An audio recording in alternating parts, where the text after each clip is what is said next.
Hello students, હું છું Savaliya sir અને 11 સાયન્સ કેમિસ્ટ્રીના રેડોક્સ પ્રક્રિયાઓ ચેપ્ટરના જેડબલઈ નીટના TTL 3 એટલે કે ટેબલ ટોપ લેક્ચર 3માં આપનું સ્વાગત છે. વિદ્યાર્થી મિત્રો, આ લેક્ચરમાં આપણે રેડોક્સ પ્રક્રિયાના સમીકરણની સંતુલન વિધિ, જો કે એ NCERT લેક્ચર એટલે કે બોર્ડ લેવલનું લેક્ચર છે, બોર્ડ લેવલનો ટોપિક છે. ફક્ત આપણે પરિચિત થઈએ છીએ કે કેટલા પ્રકારની છે અને એને રજૂ કરનાર કોણ છે, અને ત્યારબાદ કેટલાક વિશિષ્ટ સંયોજનોમાં તત્વોના ઓક્સિડેશન આંક વિશેનો અભ્યાસ કરીશું, અને એ ઉપરાંત સામાન્ય ભારની ગણતરી કઈ રીતે થાય એનો પણ આપણે અભ્યાસ કરીશું. તો અહીં સૌથી પહેલું ટાઇટલ છે રેડોક્સ પ્રક્રિયાના સમીકરણની સંતુલન વિધિ. તો ફક્ત જાણકારી માટે, અને આપણે એને જાણીએ પણ છીએ કે બે પ્રકારથી રેડોક્સ પ્રક્રિયાના સમીકરણનું સંતુલન થઈ શકે છે. પહેલી સ્થિતિ અથવા તો પહેલી પદ્ધતિ છે ઓક્સિડેશન આંકની રીત, અને બીજી પદ્ધતિ છે અર્ધ પ્રક્રિયા સમીકરણની રીત. ઓક્સિડેશન આંકની રીત રજૂ કરનાર જોન્સન વૈજ્ઞાનિકનું નામ છે, અને અર્ધ પ્રક્રિયા સમીકરણની રીત રજૂ કરનાર વૈજ્ઞાનિક જેટ અને લામેવ છે. ત્યારબાદ સામાન્ય ભાર અથવા સામાન્ય વીજભાર અથવા કોમન ચાર્જ. વિદ્યાર્થી મિત્રો, કોઈ પણ સંયોજન આપ્યું છે અને એ સંયોજનમાં કેન્દ્રસ્થ તત્વ અથવા કોઈ પણ તત્વનું આપણે સામાન્ય ભાર શોધવો છે. તો એ સામાન્ય ભાર શોધવા માટેનું અહીં તમને સૂત્ર આપ્યું છે કે સંયોજનમાં તત્વના પરમાણુ ઉપરનો સામાન્ય વીજભાર. તો આના માટેનું સૂત્ર, તો સંયોજનમાં તત્વના પરમાણુ ઉપરનો સામાન્ય વીજભાર બરાબર તત્વનો આવર્તક્રમ, એટલે કે આવર્ત કોષ્ટકમાં તત્વ કયા આવર્તમાં રહેલો છે, અથવા તત્વની બાહ્યતમ કક્ષામાં રહેલી ઇલેક્ટ્રોન સંખ્યા માઇનસ બંધ સંખ્યા વત્તા બંધમાં ભાગ ન લેતા હોય તેવા બાહ્ય ઇલેક્ટ્રોનની સંખ્યા. વિદ્યાર્થી મિત્રો, સૂત્રને ખાસ યાદ રાખી લેજો. સામાન્ય ભાર એટલે કે સંયોજનમાં તત્વના પરમાણુ ઉપરનો સામાન્ય વીજભાર અથવા સામાન્ય એટલે કે common charge is equal to તત્વનો આવર્ત ક્રમ, એટલે કે જે તત્વના કોમન ચાર્જ વિશેની વાત થઈ રહી છે એ તત્વનો આવર્ત ક્રમ, એટલે કે આવર્ત કોષ્ટકમાં કયા આવર્તમાં એ તત્વ આવેલો છે, અથવા તે તત્વની બાહ્યતમ કક્ષામાં ઇલેક્ટ્રોનની સંખ્યા કેટલી છે, માઇનસ કૌંસમાં બંધ સંખ્યા, એટલે કે તે તત્વએ કેટલા બંધ બનાવેલા છે, વત્તા બંધમાં ભાગ ન લેતા હોય તેવા બાહ્ય ઇલેક્ટ્રોનની સંખ્યા. ઉદાહરણથી સમજીશું. જે તે અણુનું લુઈસ બંધારણ જાણવું જરૂરી છે. તમે કોઈ પણ અણુમાં તત્વનો પરમાણુ ઉપરનો સામાન્ય વીજભાર તમારે જાણવો છે, તો તે સંયોજનનું લુઈસ બંધારણ જાણતા હોવા જોઈએ, કારણ કે લુઈસ બંધારણ જાણીશું ત્યારે આપણને આ માહિતીઓ પ્રાપ્ત થશે. દાખલા તરીકે NH3 માં નાઇટ્રોજન ઉપરનો સામાન્ય ભાર. તો નાઇટ્રોજન ઉપરનો સામાન્ય ભાર શોધવા માટે આપણે NH3 નું લુઈસ બંધારણ જાણતા હોવા જોઈએ. તો વિદ્યાર્થી મિત્રો, NH3 નું લુઈસ બંધારણ આપણે કઈ રીતે સમજી શકીએ? જો કે લુઈસ બંધારણ વિશેનો અભ્યાસ એ પણ આપણે 11 સાયન્સમાં કરેલો જ છે. જેમ કે નાઇટ્રોજન,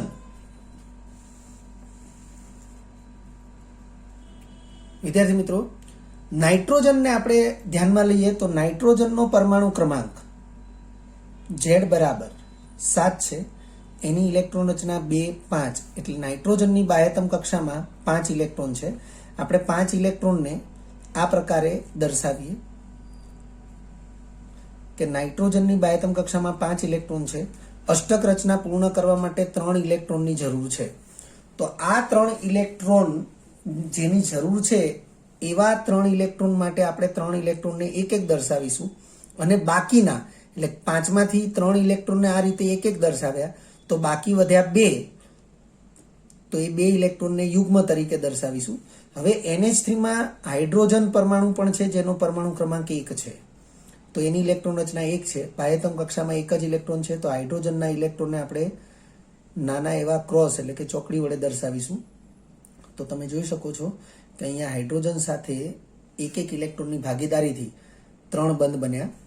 આપણે nitrogen bond bond bond hydrogen આ રીતે આપણે દર્શાવીએ, અને બંધકારક ઇલેક્ટ્રોન યુગ્મ આ રીતે દર્શાવીએ તો નાઇટ્રોજનની બાહ્યતમ કક્ષામાં 5 ઇલેક્ટ્રોન છે એટલે સૂત્ર પ્રમાણે બાહ્યતમ કક્ષામાં ઇલેક્ટ્રોનની સંખ્યા 5 લખીશું માઇનસ બંધ સંખ્યા તો નાઇટ્રોજને 3 બંધ બનાવ્યા છે એટલે 3 લખ્યું વત્તા બંધમાં ભાગ ન લેતા હોય તેવા બાહ્ય કક્ષાના ઇલેક્ટ્રોનની સંખ્યા તો બાહ્ય કક્ષાના ઇલેક્ટ્રોન 5 છે પણ બંધમાં ભાગ લેવા માટે આ 3 ઇલેક્ટ્રોન જ ભાગ લે છે તો આ 2 ઇલેક્ટ્રોન ભાગ લેતા નથી એટલે ભાગ ન લેતા હોય તેવા ઇલેક્ટ્રોનની સંખ્યા 2 લખીશું તો 3 વત્તા 2 5 થશે 5 માંથી 5 જશે એટલે 0 એટલે NH3 માં નાઇટ્રોજન ઉપરનો સામાન્ય ભાર એ 0 થશે. અન્ય એક ઉદાહરણથી સમજીએ SO3 માંના દરેક પરમાણુ ઉપરના સામાન્ય ભારની ગણતરી કરો. SO3 માંના દરેક પરમાણુ હવે SO3 માં તમે જોઈ શકો છો સલ્ફરનો એક પરમાણુ છે ઓક્સિજનના 3 પરમાણુ છે. આપણે SO3 એનું લુઈસ બંધારણ સમજીએ સૌથી પહેલા તો સલ્ફર પરમાણુ ક્રમાંક Z16 છે ઇલેક્ટ્રોન રચના કરીએ 2 8 6 આ એની ઇલેક્ટ્રોન રચના થશે. સલ્ફરની બાહ્યતમ કક્ષામાં 6 ઇલેક્ટ્રોન છે એવી રીતે ઓક્સિજન Z બરાબર 8 છે ઇલેક્ટ્રોન રચના 2 6 થશે તો ઓક્સિજનની બાહ્યતમ કક્ષામાં પણ 6 ઇલેક્ટ્રોન છે. હવે વિદ્યાર્થી મિત્રો અહીં SO3 માટે બંધારણ આ પ્રકારે થશે સલ્ફર જેની બાહ્યતમ કક્ષામાં 6 ઇલેક્ટ્રોન જે છે એની ગોઠવણી આપણે આ રીતે યુગ્મ તરીકે સલ્ફરની બાહ્યતમ કક્ષાના ઇલેક્ટ્રોનને આપણે નાના ક્રોસ એટલે કે નાની ચોકડી વડે દર્શાવીએ. ઓક્સિજન આપણે આ પ્રમાણે જોઈએ કે સલ્ફરની બાહ્યતમ કક્ષામાં પણ 6 ઇલેક્ટ્રોન છે અને ઓક્સિજનની બાહ્યતમ કક્ષામાં પણ 6 ઇલેક્ટ્રોન છે પણ ઓક્સિજનની બાહ્યતમ કક્ષામાં 6 ઇલેક્ટ્રોન છે એને આપણે ડોટ એટલે કે ટપકા વડે દર્શાવીએ છીએ. હવે તમે જોઈ શકો છો કે અષ્ટક રચના પૂર્ણ થવી જોઈએ તો આપણે એક ઓક્સિજન અહીંયા આપણે આ રીતે દર્શાવીએ કે જેના 6 ઇલેક્ટ્રોન આપણે આ પ્રકારે દર્શાવીએ તો અષ્ટક આ રીતે પૂર્ણ થયું. બીજો ઓક્સિજન અહીંયા દર્શાવીએ કે જેના 6 ઇલેક્ટ્રોન આ પ્રકારે આપણે દર્શાવીએ તો અષ્ટક અહીંયા પણ પૂર્ણ થાય છે. અને ત્રીજો ઓક્સિજન કે જેના 6 ઇલેક્ટ્રોન આપણે આ પ્રકારે દર્શાવીએ તો અહીં આપણે જોઈ શકીએ છીએ કે ઇલેક્ટ્રોનની ભાગીદારી થઈ છે. જ્યારે અહીં શું થયું છે કોઈ અષ્ટક પૂર્ણ કરવા માટે જે ઇલેક્ટ્રોન વપરાયા એ સલ્ફરના વપરાયા છે. અહીં પણ અષ્ટક પૂર્ણ કરવા માટે જે ઇલેક્ટ્રોન વપરાયા છે એ સલ્ફરના વપરાયા છે. જ્યારે અહીં અષ્ટક પૂર્ણ કરવા માટે જે ઇલેક્ટ્રોન વપરાયા છે એ સલ્ફરના પણ છે અને ઓક્સિજનના પણ છે. તો એ સ્થિતિમાં આપણે જોઈ શકીએ છીએ કે સલ્ફરની પણ અષ્ટક રચના પૂર્ણ થઈ છે એટલે અહીં જે સલ્ફર અને ઓક્સિજન વચ્ચેનો બંધ હશે એ સહસંયોજક બંધ હશે દ્વિબંધ કહેવાશે કારણ કે એક બંધ માટે 2 ઇલેક્ટ્રોનની ભાગીદારી થાય તો અહીં 4 ઇલેક્ટ્રોનની ભાગીદારી છે એટલે 2 બંધ થયા ઓક્સિજન અને ઓક્સિજન પાસે આવી રીતે બાહ્યતમ કક્ષાના 2 ઇલેક્ટ્રોન યુગ્મ છે. અહીં તમે જોઈ શકો છો કે ઓક્સિજન એની બાહ્યતમ કક્ષાના ઇલેક્ટ્રોન આ રીતે 3 ઇલેક્ટ્રોન યુગ્મ તરીકે એટલે 6 ઇલેક્ટ્રોન આ રીતે છે પરંતુ આ ઇલેક્ટ્રોન યુગ્મ સલ્ફરનું છે જે અષ્ટક પૂર્ણ કરવા માટે અપાયેલું છે તો એને ભાગીદારીનું ઇલેક્ટ્રોન યુગ્મ તો કહી જ શકાય પરંતુ આ ભાગીદારી વિશિષ્ટ પ્રકારની છે જેને સવર્ગ સહસંયોજક બંધ એટલે કે તીરની નિશાની વડે દર્શાવાય છે. અહીં પણ તમે જોઈ શકો છો ઓક્સિજનના પોતાના બાહ્યતમ કક્ષાના જે ઇલેક્ટ્રોન છે એ 6 ઇલેક્ટ્રોન યુગ્મ તરીકે 3 ઇલેક્ટ્રોન યુગ્મ તરીકે બતાવેલા છે.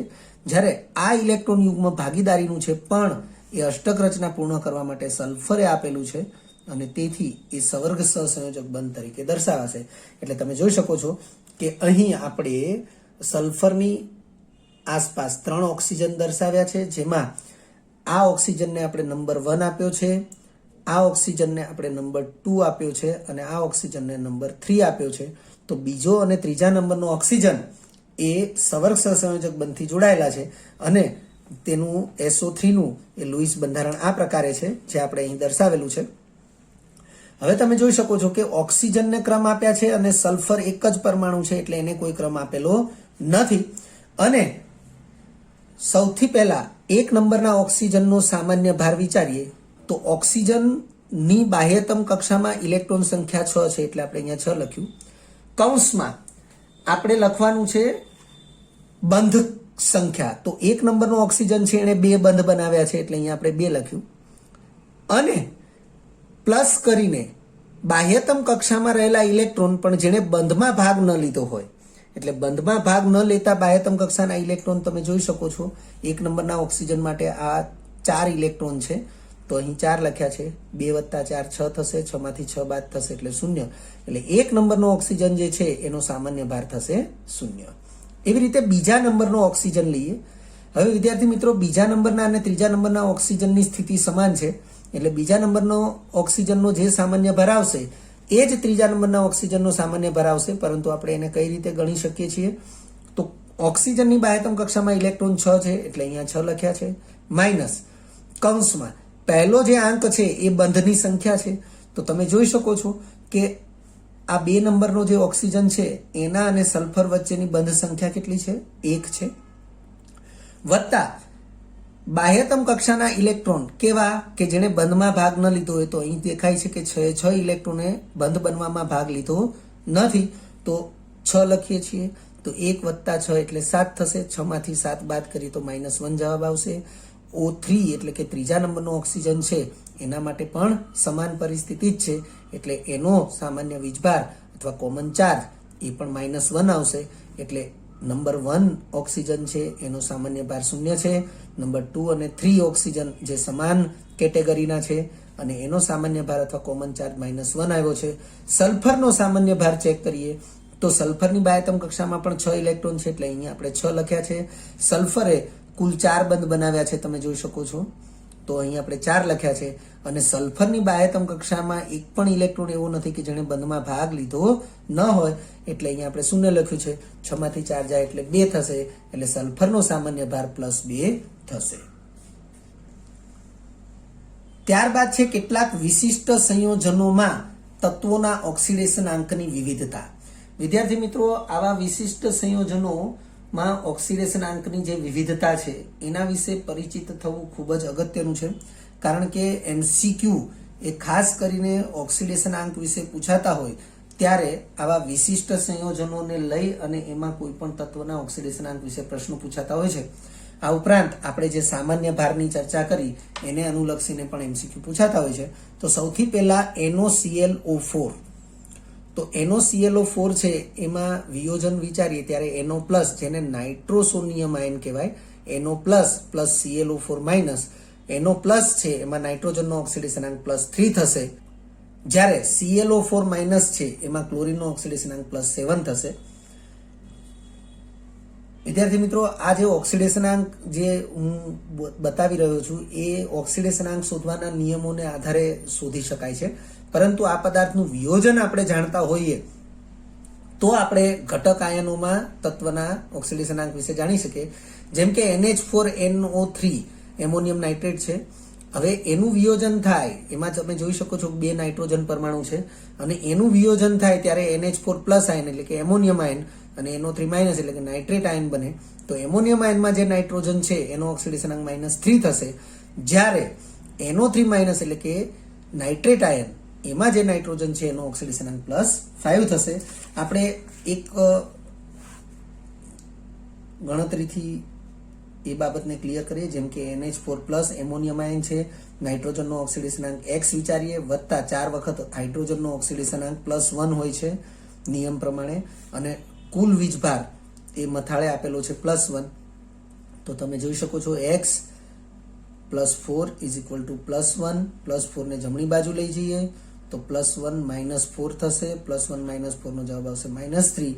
એટલે NH4+ આયનમાં જે નાઇટ્રોજન છે એ નાઇટ્રોજનનો ઓક્સિડેશન આંક એ -3 થશે. તો એ NH4+ ની અંદર નાઇટ્રોજનનો ઓક્સિડેશન આંક -3 છે જે અહીંયા આપણે ગણતરીથી જોયું.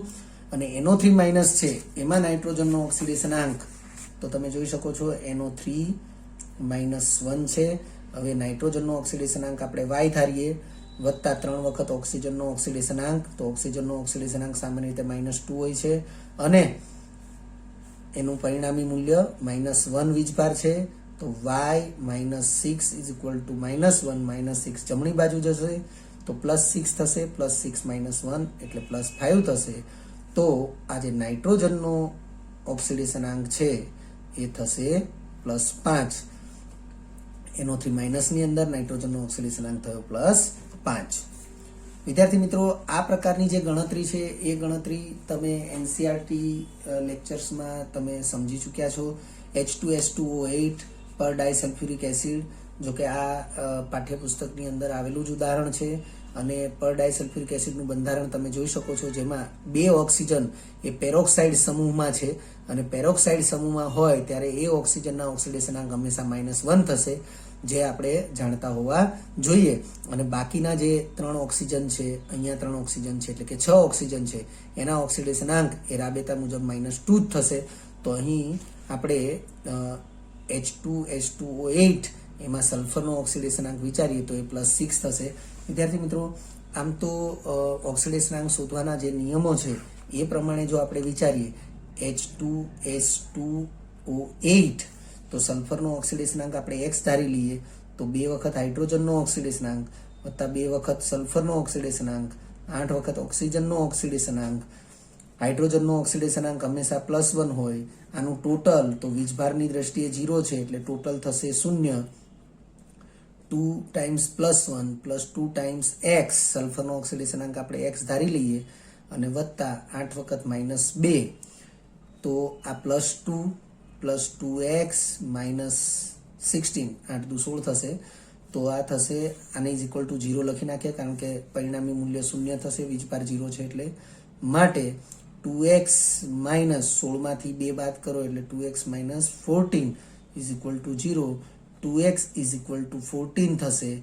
અને માટે x બરાબર 2 ને ભાગાકારમાં લઈ લો, 14/2 = +7. તો વિદ્યાર્થી મિત્રો, જો તમે સામાન્ય રીતે ગણો તો H2S2O8 માં સલ્ફરનો ઓક્સિડેશનાંક થાય છે +7.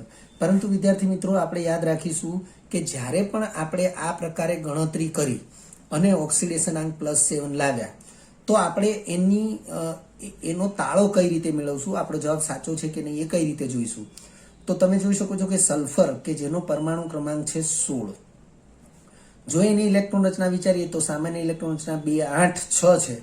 બાહ્યતમ કક્ષામાં 6 ઇલેક્ટ્રોન છે. 6 ઇલેક્ટ્રોન ગુમાવે તો સલ્ફરનો ઓક્સિડેશનાંક થશે +6. તો તમે જોઈ શકો છો કે બાહ્યતમ કક્ષામાં 6 ઇલેક્ટ્રોન છે, એનાથી વધુ સંખ્યાના ઇલેક્ટ્રોન એ ક્યારેય ગુમાવી શકતો નથી. ધારો કે 7મો ઇલેક્ટ્રોન ગુમાવવાનું વિચારે તો અને તો જ ઓક્સિડેશનાંક +7 શક્ય છે. પરંતુ 7મો ઇલેક્ટ્રોન ગુમાવવા માટે એને આ જે 8 ઇલેક્ટ્રોન છે એમાંથી ઇલેક્ટ્રોન દૂર કરવો પડે. પણ આ જે ઇલેક્ટ્રોન રચના પૂર્ણ છે એમાંથી ક્યારેય ઇલેક્ટ્રોન દૂર થશે નહીં. એટલે કે સલ્ફરની બાહ્યતમ કક્ષામાં 6 ઇલેક્ટ્રોન છે, એટલે 6 ઇલેક્ટ્રોન ગુમાવી અને એને મહત્તમ ઓક્સિડેશનાંક +6 ધારણ કરી શકે, પરંતુ +7 ઓક્સિડેશનાંક ક્યારેય શક્ય નથી. અને એ અનુસંધાનમાં આપણે જો પરંપરાગત રીતે ઓક્સિડેશનાંક શોધવાના સામાન્ય જે નિયમો છે એ નિયમોનો ઉપયોગ કરી અને જો આપણે આ રીતે શોધીએ તો એ આપણને ખોટો જવાબ મળશે. પરંતુ જો એનું બંધારણ જાણતા હોઈશું તો આપણને ખબર પડશે કે 2 ઓક્સિજન એવા છે કે જે પેરોક્સાઇડ બંધારણના છે અને તેનો ઓક્સિડેશનાંક હંમેશા -1 લેવામાં આવે છે, અને બાકીના ઓક્સિજનનો ઓક્સિડેશનાંક -2 લઈએ તો આપણને બંને સલ્ફરનો ઓક્સિડેશનાંક એ +6 મળે છે. એ રીતે H2SO5 પર મોનોસલ્ફ્યુરિક એસિડ છે, જેને કેરોઝ એસિડ પણ કહેવાય છે. આ પર મોનોસલ્ફ્યુરિક એસિડ છે એનું બંધારણ પણ આપણે જાણીએ તો આપણને ખ્યાલ આવશે કે એમાં 2 ઓક્સિજન છે પેરોક્સાઇડ સમૂહના છે અને તેથી તે -1 ઓક્સિડેશનાંક ધરાવે. બાકીના 3 ઓક્સિજન છે એનો -2 ઓક્સિડેશનાંક છે. તો એ સ્થિતિમાં સલ્ફરનો ઓક્સિડેશનાંક આપણને +6 મળશે. 5મા નંબરે એક વિશિષ્ટ ઉદાહરણ છે Na2S2O3. વિદ્યાર્થી મિત્રો, Na2S2O3 જે છે એનું બંધારણ તમને અહીં આપવામાં આવ્યું છે. એમાં તમે જોઈ શકો છો આ સલ્ફરને કેન્દ્ર સ્થાને જે છે એને નંબર 1 આપ્યું છે અને આ સ્થાને સવર્ગ સહસંયોજક બંધથી જોડાયેલો સલ્ફર છે એને નંબર 2 આપ્યો છે. વિદ્યાર્થી મિત્રો, કેન્દ્ર સ્થાને જે સલ્ફર છે એનો ઓક્સિડેશનાંક સામાન્ય રીતે +6 એટલે મહત્તમ સ્થિતિનો ઓક્સિડેશનાંક છે, અને કે જે બીજા નંબરનો સલ્ફર છે એનો ઓક્સિડેશનાંક તો એ ઓક્સિજનના સ્થાને હોવાને કારણે એનો ઓક્સિડેશનાંક -2 થશે. વિદ્યાર્થી મિત્રો, આ બાબતને આપણે આ પ્રકારે સમજી શકીએ છીએ. ધ્યાનથી જરા જોઈ લઈશું કે Na2H2O3 છે. આ સોડિયમ થાયોસલ્ફેટ છે. ફક્ત આપણે આના બંધારણને વિચારીએ એના પહેલા આપણે Na2SO4 ને વિચારીએ. આ છે સોડિયમ સલ્ફેટ. ખૂબ ધ્યાનથી એને સાંભળજો અને સમજજો અને યાદ પણ રાખજો, કારણ કે આવી જે બાબત છે એ બાબત એ ખૂબ જ અગત્યની છે. ઘણી બધી જગ્યાએ આ કોમન બાબત છે, એટલે તમે એને ક્યાંય પણ લાગુ પાડી શકો છો આને લાગતી વળગતી કોઈ પણ બાબતમાં. સોડિયમ સલ્ફેટનું જે બંધારણ છે એમાં આપણે વિચારીએ તો સલ્ફર કેન્દ્રસ્થ પરમાણુ છે. હવે સલ્ફર પરમાણુ જે છે એની સાથે 2 ઓક્સિજન પરમાણુ એ સવર્ગ સહસંયોજક બંધથી છે.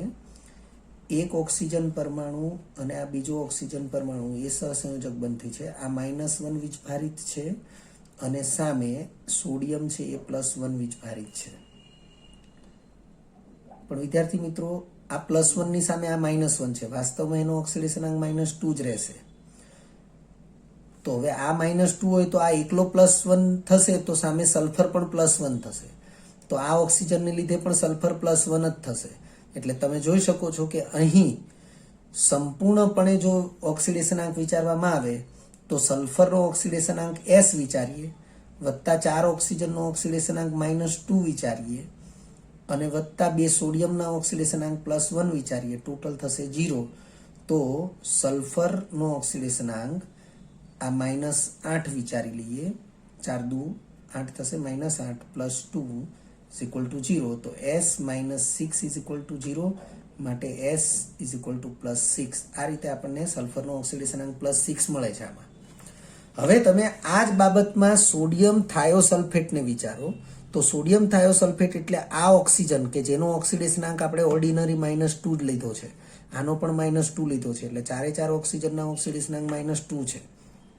બંને સોડિયમના +1 છે અને સલ્ફરનો ઓક્સિડેશનાંક આપણે શું થયો +6 છે.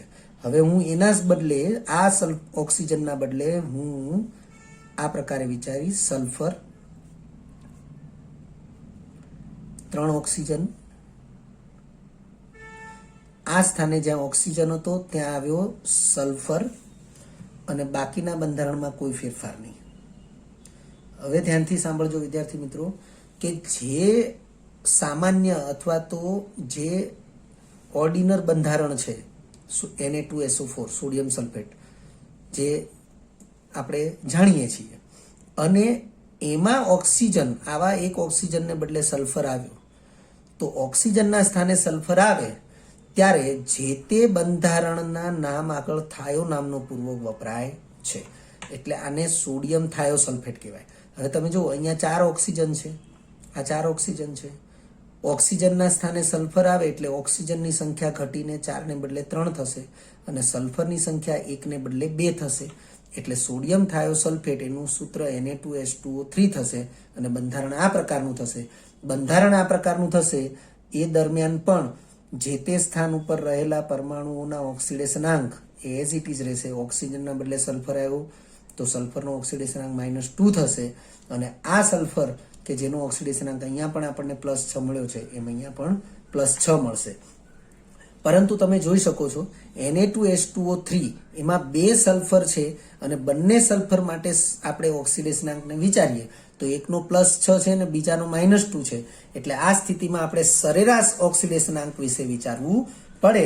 એટલે સરેરાશ ઓક્સિડેશનાંક માટે આપણે વિચારીએ તો અહીંયા આપણે લખ્યું છે, તમે જોઈ શકો છો કે Na2H2O3 માં કેન્દ્ર સ્થાને રહેલા સલ્ફરનો ઓક્સિડેશનાંક એટલે કે S1 નો ઓક્સિડેશનાંક +6 છે. S2 કે જે ઓક્સિજનના સ્થાને રહેલો છે, આપણે અહીં સમજાવેલું છે, ઓક્સિજનના સ્થાને રહેલો જે ઓક્સિજન સલ્ફર છે એનો ઓક્સિડેશનાંક -2 છે. એટલે S1 એનો ઓક્સિડેશનાંક +6, S2 એનો ઓક્સિડેશનાંક -2. એટલે સલ્ફરનો સરેરાશ ઓક્સિડેશનાંક એની ગણતરી આપણે અહીંયા દર્શાવેલી છે, +6 -2 અને ભાગ્યા 2, કારણ કે 2 ઓક્સિજન 2 સલ્ફર પરમાણુ છે અને 2 સલ્ફર પરમાણુને લીધે અહીંયા આપણે 2 વડે ભાગ્યું, 6 માંથી 2 બાદ થાય તો 4 રહેશે, 4/2 એટલે +2 આવશે. એટલે સરેરાશ દ્રષ્ટિએ બંને સલ્ફરનો ઓક્સિડેશનાંક એ +2 ગણી શકાય છે. એ જ રીતે ફક્ત કાર્બન, હાઇડ્રોજન અને ઓક્સિજન ધરાવતા સંયોજનોમાં કાર્બનનો ઓક્સિડેશનાંક શોધવા માટેનું સૂત્ર છે કે ઓક્સિજનની સંખ્યા એને 2 વડે ગુણવાનું, એટલે 2 ગુણ્યા number of oxygen minus number of hydrogen છેદમાં નંબર ઓફ કાર્બન, જ્યાં NO એટલે ઓક્સિજનની પરમાણુ સંખ્યા, NH એટલે હાઇડ્રોજનની પરમાણુ સંખ્યા, NC એટલે કાર્બનની પરમાણુ સંખ્યા. ઉદાહરણોથી સમજીએ. દાખલા તરીકે પહેલું ઉદાહરણ છે HCOOH. આને ફોર્મિક એસિડ કહેવાય અથવા આને મિથેનોઇક એસિડ કહેવાય. તો ફોર્મિક એસિડમાં નાઇટ્રોજનની સંખ્યા તમે જોઈ શકો છો, કાર્બનની સંખ્યા તમે જોઈ શકો છો 1 છે, ઓક્સિજનની સંખ્યા 2 છે અને હાઇડ્રોજનની સંખ્યા પણ 2 છે. તો કાર્બનનો ઓક્સિડેશનાંક બરાબર આ સૂત્રનું પાલન કરીએ તો 2 સૂત્રમાં છે, ઓક્સિજનની સંખ્યા 2 છે તો 2 ગુણ્યા 2 માઇનસ હાઇડ્રોજનની સંખ્યા 2 છે તો 2 બાદ કરીએ છીએ અને છેદમાં કાર્બનની સંખ્યા 1 જ છે. તો તમે જોઈ શકો છો 2 ગુણ્યા 2 4 થશે, 4 માંથી 2 બાદ થશે એટલે 2 અને 2/1 એટલે 2 આવશે. એટલે કાર્બનનો ઓક્સિડેશનાંક +2 થશે. વિદ્યાર્થી મિત્રો, આ જ બાબતને આપણે બંધારણથી પણ સમજી શકીએ છીએ. દાખલા તરીકે તમે જોઈ શકો છો કે HCOOH જે છે તો એનું બંધારણ કંઈક આવું થશે: hydrogen bond carbon, double bond oxygen, single bond oxygen અને હાઇડ્રોજન. હવે વિદ્યાર્થી મિત્રો, પડોશી પરમાણુનો જે ઓક્સિડેશનાંક આપણે વિચારીએ એને અનુલક્ષીને કાર્બનનો ઓક્સિડેશનાંક વિચારી શકાય છે. ઓર્ડિનરી સામાન્ય રીતે હાઇડ્રોજનનો ઓક્સિડેશનાંક +1 હોય છે તો આપણે અહીંયા +1 કરી દઈએ. તો આના કારણે ઓક્સિજનનો ઓક્સિડેશનાંક -1 થવો જોઈએ, પરંતુ સામાન્ય રીતે ઓક્સિજનનો ઓક્સિડેશનાંક -2 હોય છે તો આપણે અહીંયા -2 ઓક્સિડેશનાંક વિચારી લઈએ. હવે જો આ ઓક્સિજનનો ઓક્સિડેશનાંક -2 છે તો એમાં આ હાઇડ્રોજનનો +1 છે, તો હવે આ કાર્બનનો +1 થવો જોઈએ. તો જ આ ઓક્સિજનનો વીજભાર એ બંને પડોશી પરમાણુ દ્વારા સંતુલિત થયો કહેવાય. એટલે ઓક્સિજનનો ઓક્સિડેશનાંક -2, પડોશી હાઇડ્રોજનનો પરમાણુ છે જેનો ઓક્સિડેશનાંક +1 થશે, તો હવે એનો બીજો પડોશી છે એનો ઓક્સિડેશનાંક +1 વિચારવો પડે. હવે તમે જોઈ શકો છો કે હાઇડ્રોજનનો ઓક્સિડેશનાંક +1 જ હોય, તો +1 હોય તો પછી એના પડોશી કાર્બનનો પરમાણુ છે જેનો ઓક્સિડેશનાંક -1 થવો જોઈએ. તો આ +1 -1 0 થઈ ગયા. હવે કાર્બનનો એક બીજો પડોશી પરમાણુ છે ઓક્સિજન, જેનો ઓક્સિડેશનાંક -2 છે, તો એના કારણે ઓક્સિડેશનાંક એ +2 થવો જોઈએ. તો કાર્બન ઉપરનો કુલ ઓક્સિડેશનાંક છે એ -1 +1 +2, તો જવાબ આવશે +2. તો તમે જોઈ શકો છો કે HCOOH માં કાર્બનનો ઓક્સિડેશનાંક +2 થાય છે. એ જ રીતે આપણે બીજું ઉદાહરણ લઈએ, CH3OH. વિદ્યાર્થી મિત્રો, CH3OH એટલે મિથેનોલ. CH3OH માં CH3OH માં કાર્બન પરમાણુની સંખ્યા છે 1, હાઇડ્રોજન પરમાણુની સંખ્યા છે 4 અને ઓક્સિજન પરમાણુની સંખ્યા છે 1. આપણે સૂત્રની અંદર એપ્લાય કરી દઈએ તો કાર્બનનો ઓક્સિડેશનાંક તો 2 ગુણ્યા ઓક્સિજનની પરમાણુ સંખ્યા તો 1 માઇનસ હાઇડ્રોજનની પરમાણુ સંખ્યા તો 4 છેદમાં કાર્બનની પરમાણુ સંખ્યા 1. તો 2 ગુણ્યા 1 એટલે 2, એમાંથી 4 બાદ થશે એટલે -2, -2/1 એટલે -2 આવશે. હવે આ જ વસ્તુને આપણે બંધારણની દ્રષ્ટિએ સમજીએ, જેમ આપણે આમાં સમજાવ્યું એ પ્રકારે, તો પણ એ જવાબ -2 જ આવશે. ઉપર સમજાવ્યું હતું એ પ્રમાણે હાઇડ્રોજન +1, હાઇડ્રોજન +1, હાઇડ્રોજન +1, જે આપણા ઓક્સિડેશનાંક શોધવાના સામાન્ય નિયમો છે એના આધારે જ આપણે આગળ વધી રહ્યા છીએ. Hydrogen +1, oxygen -2. જો આ ઓક્સિજન -2 હોય તો એના 2 પડોશી પરમાણુ છે. આ પડોશી પરમાણુ +1 વીજભાર ધરાવે તો આ પડોશી પરમાણુને પણ +1 વીજભાર જ આપવો પડે, તો ઓક્સિજનનો વીજભાર એ બંને પડોશી પરમાણુ વડે તટસ્થ બનશે. હવે કાર્બન એ હાઇડ્રોજન સાથે જોડાયેલો છે અને હાઇડ્રોજનનો ઓક્સિડેશનાંક +1 હોય તો એવા +1 વાળા 3 હાઇડ્રોજન એની સાથે જોડાયેલા છે, જેના કારણે કાર્બન ઉપર -3 વીજભાર પણ આવી શકે. એટલે કાર્બનનો કુલ વીજભાર જે છે એ +1 ઓક્સિજનને કારણે અને 3 હાઇડ્રોજનને કારણે -3, તો +1 -3 નો જવાબ આવશે -2. એટલે એ પ્રમાણે CH3OH માં કાર્બન પરમાણુનો ઓક્સિડેશનાંક -2 થશે. આ ઉપરાંત આપણે સોડિયમ Na2H2O3 સોડિયમ થાયોસલ્ફેટ મેં જેનું હમણાં સમજાવ્યું, બરાબર છે, એ જ ઉદાહરણ અહીંયા આપણે ફરીથી રિપીટ થાય છે. એમાં સલ્ફરનો ઓક્સિડેશનાંક, તો જે સલ્ફર બંને સલ્ફર પરમાણુ છે એમાંથી આ સલ્ફર પરમાણુ કે જેનો સવર્ગાંક જે સવર્ગ સહસંયોજક બંધથી જોડાયેલો છે અને તેનો સ્થાન એ ઓક્સિજનના બદલે છે, એટલે એનો -2 ઓક્સિડેશનાંક આવશે. અને તમે જોઈ શકો છો આથી કેન્દ્ર સ્થાને રહેલા સલ્ફરનો ઓક્સિડેશનાંક એ શું થશે, તો કેન્દ્ર સ્થાને રહેલા સલ્ફરનો ઓક્સિડેશનાંક x ધારીએ તો 2 વખત સોડિયમનો ઓક્સિડેશનાંક વત્તા 3 વખત ઓક્સિજનનો ઓક્સિડેશનાંક વત્તા x વત્તા સવર્ગ સહસંયોજક બંધથી જોડાયેલા સલ્ફરનો ઓક્સિડેશનાંક જે -2 જ લેવાનો થશે. તો 2 કૌંસમાં +1 +3 કૌંસમાં ઓક્સિજનનો ઓક્સિડેશનાંક -2 વત્તા સલ્ફર કેન્દ્ર સ્થાને છે એને x ધારી લઈએ અને 1 વખત તો સવર્ગ સહસંયોજક બંધથી જોડાયેલા સલ્ફરનો ઓક્સિડેશનાંક તો -2. તો એ પ્રમાણે તમે જોઈ શકો છો કે સલ્ફર જે કેન્દ્ર સ્થાને છે એનો ઓક્સિડેશનાંક +6 થશે. ત્યારબાદ અન્ય એક ઉદાહરણ છે Na2S4O6 જેનું નામ છે સોડિયમ ટેટ્રાથાયોનેટ. વિદ્યાર્થી મિત્રો, આ સોડિયમ ટેટ્રાથાયોનેટમાં સલ્ફરનો ઓક્સિડેશનાંક આપણે શોધવાનો થાય અને જો સામાન્ય રીતે આપણે શોધીએ તો આપણને જે મળશે એ સરેરાશ ઓક્સિડેશનાંક મળશે.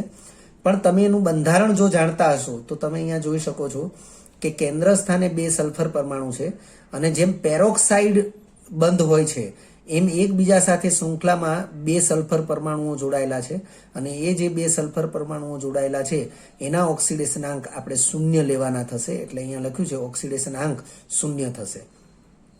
અહીંયા પેરોક્સાઇડ સંયોજનોની જેમ -1 ઓક્સિડેશનાંક લેવાશે નહીં. તો તમે જોઈ શકો છો બાકીના જે બંને સલ્ફર છે એના માટે આપણે ઓક્સિડેશનાંક x ધારીએ.